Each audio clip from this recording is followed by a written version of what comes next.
ஓம் சாந்தி. November 16, 2023 காலை முரளி பாப்தாதா மதுபன். இன்றைக்கு தலைப்பு இனிமையான குழந்தைகளே. வைரத்துக்கு சமமாக இருந்த பாரதம் பதித்தமானதால் ஏழை ஆகிவிட்டது. இதனை தூய்மையான வைரம் போல ஆக்க வேண்டும். இனிமையான தெய்வீக மரத்தின் நாற்று நட வேண்டும்.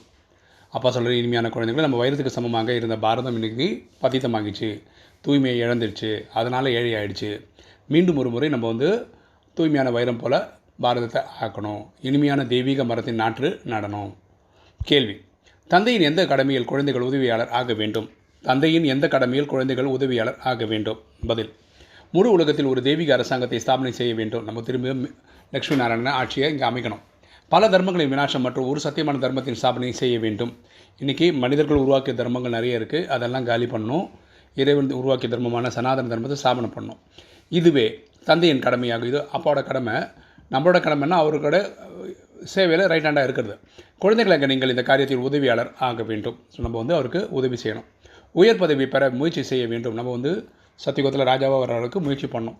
நம் சொர்க்கத்துக்கு என்னவோ போகத்தானே போகிறோம் என்று அப்படி சிந்திக்கக்கூடாது. அதாவது 70 கோர்ஸ் முடித்தாவே நமக்கு திரேதாயுகத்தில் கடைசி பிரிவு என்ட்ரி கிடச்சிரும்.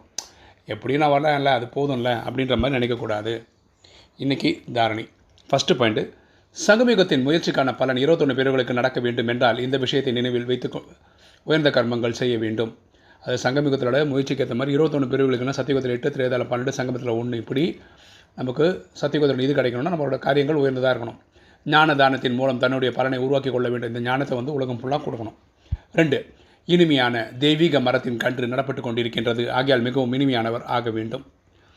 இனிமையான தெய்வீக மரத்தின் கன்று நடப்பட்டுருக்கு, அதனால் நம்ம இப்போது இனிமையானவராக ஆகணும். வரதானம்: பிராமண வாழ்க்கையின் விசேஷ தன்மைகளின் அதிசயங்களையும் நினைவில் வைத்து சேவை செய்யக்கூடிய சாட்சியாளராக ஆகுங்கள். பிராமண வாழ்க்கையின் விசேஷ தன்மைகளையும் அதிசயங்களையும் நினைவில் வைத்து சேவை செய்யக்கூடிய சாட்சியானவராக ஆகுங்கள். விளக்கம் பார்க்கலாம். இந்த பிராமண பிறப்பு என்பது திவ்யமான பிறப்பாகும், ஒரு ஸ்பெஷல் பிறப்பு.